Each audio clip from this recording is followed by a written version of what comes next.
আল্লাহর হাবিব সাল্লাল্লাহু আলাইহি ওয়াসাল্লামের সুন্নাহ থেকে আমরা পাই রাসূল পাক সাল্লাল্লাহু আলাইহি ওয়াসাল্লাম শেষ দশকে সারা রাত জেগে জেগে ইবাদত করতেন। শেষ দশকে তিনি সারা জীবন শেষ দশক তিনি ইতিকাফ করেছেন। কি করেছেন? ইতিকাফ করেছেন। আমাদের মধ্যে সেই ইতিকাফের গুরুত্ব এখন নাই বললেই চলে। অনেক জায়গায় অনেক জোরপূর্বক নিরুপায় হয়ে একজনকে বসানো হয়, ঠিক না ঠিক? অনেক প্রেশার ক্রিয়েট করে বসায় মানুষ জুড়ে। অথচ আমরা এই ইতিকাফ সম্পর্কে আল্লাহর হাবিব সাল্লাল্লাহু আলাইহি ওয়াসাল্লাম জীবনে কখনোই তিনি কোনো রমজানে ইতিকাফ মিস করেন নাই। বরঞ্চ শেষ রমাদানে তিনি প্রতি বছর 10 দিন করতেন, আর জীবনের শেষ রমাদানে তিনি 20 দিন ইতিকাফ করেছেন। সুবহানাল্লাহিল আযীম। সেই শেষ দশকে আমাদের জন্য ইতিকাফ অত্যন্ত জরুরি।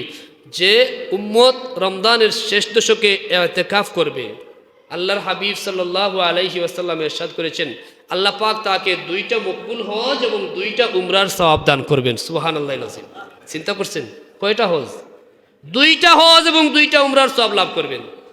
আর সবচেয়ে বড় কথা হচ্ছে, যদি আপনি ইতিকাফে বসেন তাইলে আপনি এইটুক নিশ্চিত হতে পারেন যে যে ব্যক্তি ইতিকাফ করবে তার অন্তত কদর থেকে সে বঞ্চিত হবে না, ঠিক না ঠিক?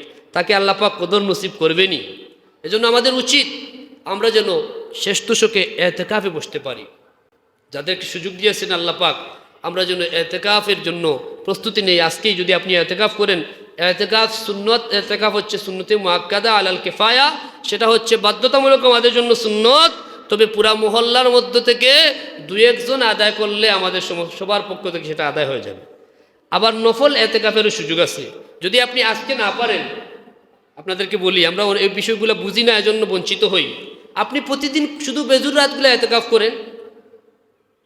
আপনি আজকে নফল ইতিকাফের নিয়তে চলে আসেন দরিয়াশা মাজার মসজিদে। আজকে তো বেজুর রাত, 21তম রাত, ফজরের পরে আপনি নফল ইতিকাফ, ফজরের পরে আপনি আবার চলে যান। কালকে আপনি কাজে মনোনিবেশ করেন, কালকে রাতও আপনার ব্যক্তিগত কাজে থাকেন। পরশুদিন যখন আবার বেজুর রাত চলে আসবে, আবার আপনি নফল ইতিকাফের নিয়তে আপনি মসজিদে চলে আসেন। এইভাবে যদি 5টা রাত আমরা মসজিদে ইতিকাফ করতে পারি, নফল ইতিকাফ, তাহলে অন্তত আপনি কদর থেকে কি করলেন না, বঞ্চিত হওয়ার কোনো সুযোগ থাকলো না। এজন্য আমরা চেষ্টা করব, যদি আপনার সুযোগ থাকে নফল ইতিকাফ 1 দিনও করতে পারেন, 2 দিনও করতে পারেন, 3 দিনও করতে পারেন।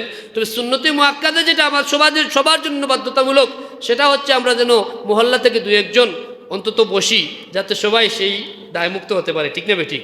এবং এই ইতিকাফের ব্যাপারে আমাদের সতর্ক থাকতে হবে। ইতিকাফ খালিস লিওয়াজিল্লাহ হতে হবে। আমরা অনেকেই মনে করি যে কাউকে টাকা দিয়ে উজরত দিয়ে বসিয়ে দিলে হয়, সেটা যদি এভাবে আপনি নির্ধারিত করে ফেলেন তাহলে ইতিকাফ হবে না, সবাই গুনাহগার হবেন। যদি আল্লাহ পাক শেষ দশকে ইতিকাফ করার তৌফিক ভিক্ষা দান করুন, বলি আল্লাহুম্মা আমিন। 3 নাম্বারটা হচ্ছে আল্লাহর হাবিব ইসলাম তিলাওয়াতে কুরআন বেশি বেশি করতেন শেষ দশকে।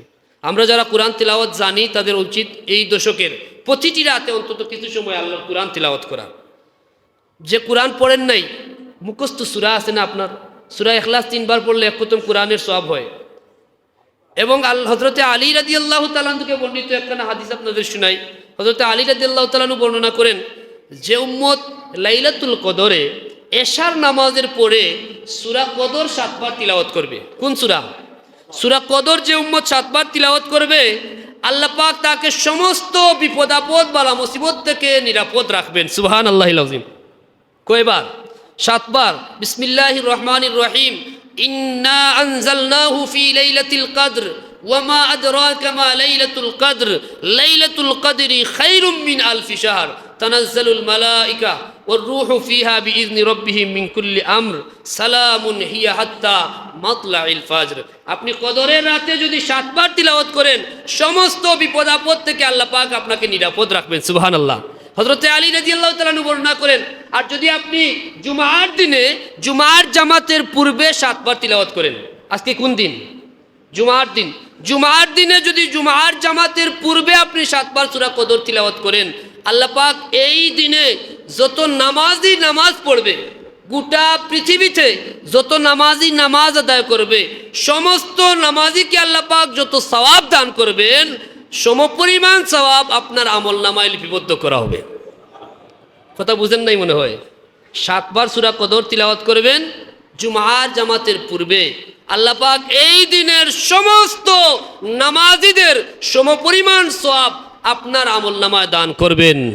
আল্লাহ আমাদেরকে তৌফিক ভিক্ষা দান করুন, বলি আল্লাহুম্মা আমিন।